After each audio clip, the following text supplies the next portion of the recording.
Well, hello everyone and welcome back to the channel. I'm Richard and this is Lap of the World, your home for road trips and racetracks. We're in the office today, so please bear with any chair squeaking or corgi noises you may hear in the background, as those just kind of come with the territory. I hope you'll find today's video both entertaining and informative. Although it will also suffice if you're just looking for a little bit of schadenfreude or a casual fail compilation. And that is because we are taking an in-depth look at 5 times that I got it wrong on track.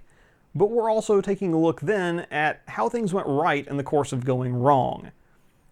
That'll make more sense as we get into the video, I promise, but the short version is I really kind of want to illustrate the importance of having a plan or thought process in place for when things don't go your way while you're driving on a track, when you might suddenly have to find the path of least shenanigans to keep a small mistake or mechanical failure from turning into a bigger incident.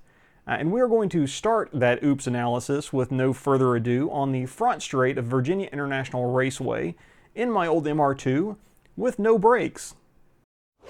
You're looking first at the aftermath, so to speak, which was fortunately limited to a guided tour of the meadow off the northeast end of Turn 1. This happened in 2009 during my first visit to VIR and probably my 5th track day ever. I don't even know if I owned a GoPro at this point, but I wasn't running video, so we'll have to settle for an Assetto Corsa reenactment by way of a couple of game mods. I realized somewhere around here that the pedal wasn't firm, and that led me to lift, start trying to brake well before the braking zone, and inform my instructor of the problem.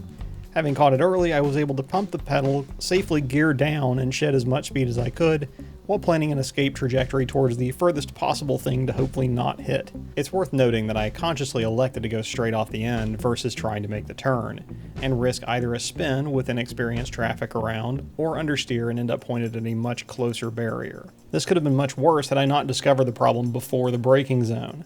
I had picked up on the confidence tap prior to my previous outing at Road Atlanta, the act of lightly touching the brake pedal with your left foot while still on the gas in the mid to late straightaway, to both deal with any pad knockback as well as confirm brake pressure.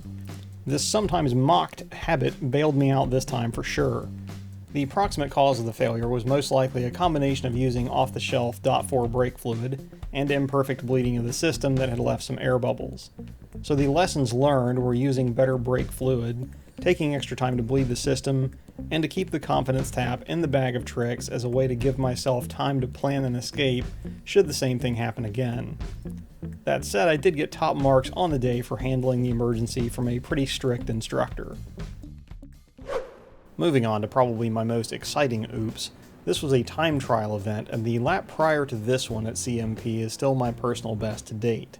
Conditions were great and confidence was high going into the kink on this lap, but my tire temps and car placement were too high and too aggressive respectively. That and not anticipating the rotation conspired to put me sideways at around 107 miles per hour if my GPS was honest.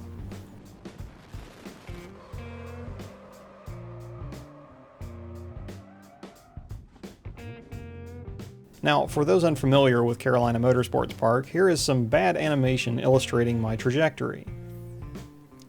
The danger with the kink has typically been ending up in this barrier or the trees that used to be there. The takeaway from my avoidance of any issue this time I attribute to actually following the old adage, in a spin, both feet in. Though I'll add to that, look where you want to go as well.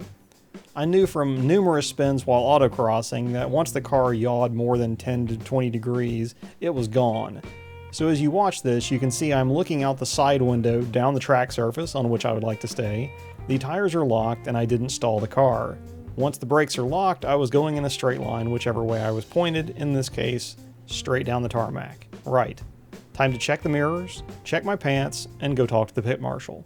We're back to Assetto Corsa for a moment for another reenactment of my trip to the nether realm at Road Atlanta that is the Turn 10 gravel trap. This is rare for me, but I'm going to firmly blame the car for this one. The NSX has anti-lock brakes. As such, you can threshold brake to the modulation point in the same way you can threshold brake to lockup in a car with no ABS. I'm comfortable doing either of these things with a little warm-up, but when a car that normally has ABS decides, all of a sudden, that it doesn't anymore, and it's taken that decision while deep in a braking zone, Well, then you have a problem. The point with this example is not so much avoiding the problem. There was no way I could magically know that a wiring fault in the trunk harness was going to cause the ABS computer to stop reading the right rear wheel speed sensor at that very moment. The point is more the decisions that followed. I could try to make the turn and risk a spin, possibly collecting the car overtaking me in the braking zone, or going into a deep gravel trap sideways. Or I could do what I did, instantly come off the brakes when they locked, and immediately default to a non-anti-lock assisted threshold braking technique to get the car slowed as much as I could before, like at VIR, going straight off, with the car traveling in its designed orientation, retaining some ability to steer, and standing no chance of collecting another car. Unfortunately, it did mean I had to get pulled out of a gravel trap because the gravel trap did its job. But on the bright side, I can always point to this incident as a valid reason to drive around with a tow hook on my import. Unlike the last one, I will totally own this one. It's almost embarrassing, but we'll talk about it anyway as it brings up good points about mentality and observation of track conditions. On my one trip to High Plains Raceway, by the 4th session of the day, I had figured the track out and was having fun trying to pick up the pace. I caught up to the orange Exige here and was looking for a point by. I try not to crowd people or tailgate with the understanding that my continued existence in their mirrors should imply the obvious. Most of a lap followed with no such courtesy, but I finally got a signal when I was still on his tail after clearing some other traffic. I immediately ducked offline to give myself the inside to the next turn. However, the cars were pretty evenly matched and he wasn't lifting to accommodate me down the straight, so I was offline almost to the point of turn-in. When I then went to brake at the same point that I had been braking on previous laps, I was suddenly ice skating, straight off the circuit. So what happened? Well, two things. First, red mist, and second, marbles. I was so dedicated to chalking up the HP to E kill on the Lotus, in other words a pass that means nothing because it's not racing, that I failed to notice how dirty the track was offline. In between the casual driving sessions on that day, practice was happening for some races the following day. All of the race cars running around on soft slicks meant that rubber marbles had built up offline, something you don't normally see at a mostly road car track day. By not noticing the marbles and doggedly committing to my pass, I created a situation where I may have caused a mild hazard. Again, rather than risk the spin, I elected to just take my agricultural excursion, check my ego, and just enjoy myself for the rest of the day. The takeaways? Leave your ego at home and pay attention to the surface offline, as that's where debris tends to accumulate. This last oops takes us out west to Thunderhill. This is my most recent actual off and was a game of inches and degrees more so than some big mistake or miscalculation. Coming over the turn 5 bypass crest on this lap, I was fractionally offline with fractionally less steering angle, which meant I landed on the dirty side of the track and understeered to the point of again deciding to just straighten it up and drive off and re-enter safely when I could. A spin ending on the track surface being significantly undesirable following a fast blind crest like turn 5. All of these thoughts and decisions happen in moments, obviously, which is why it's important to think about these things in advance, as sometimes it's not a big mistake that leads to an off. To show you what I mean, here I've overlaid the video from my fastest lap of the track with my oops lap and slowed the video down a bit so you can see how relatively close the inputs are from one to the other.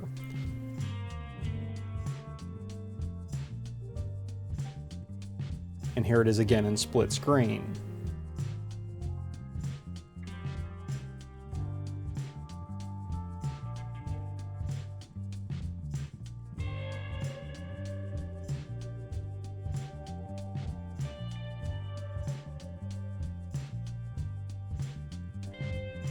A fine line indeed, but in the end, no harm done, and my seemingly every 3 years reminder why I'm not in Formula One complete. So I hope you've enjoyed this somewhat self-deprecating look at the importance of mistake mitigation planning when you go in to do some track driving. This isn't the type of thing that I normally put on the channel, not because I'm trying to make myself look better, but because I'm normally trying to drive competent laps on the correct line so that people can watch my videos and learn the track in advance before they go themselves. Me going through a turn sideways at 100 miles an hour and ending up in the grass is not productive for those purposes, so that's why I don't usually post this type of thing. But hopefully this video has been useful or informative and puts the thought in your mind that, before the next time you go out, that, hey, maybe I should have a plan or a thought process in place for this type of thing. And if the video serves to help anybody avoid, vehicle damage or an incident being much worse than it was otherwise, then my job here is done, and I'm completely satisfied with that. So, if you did find the video useful or entertaining, please consider dropping a like below. Leave a comment if you did, and consider subscribing. If you use the bell as well, then you will get a notification whenever I upload another video like this where we're discussing things, or once we are finally able to get back out into the world and check more tracks off of our list. In the meantime, though, I'm Richard, this is Lap of the World, and I will see you guys in the next video, if not at the track.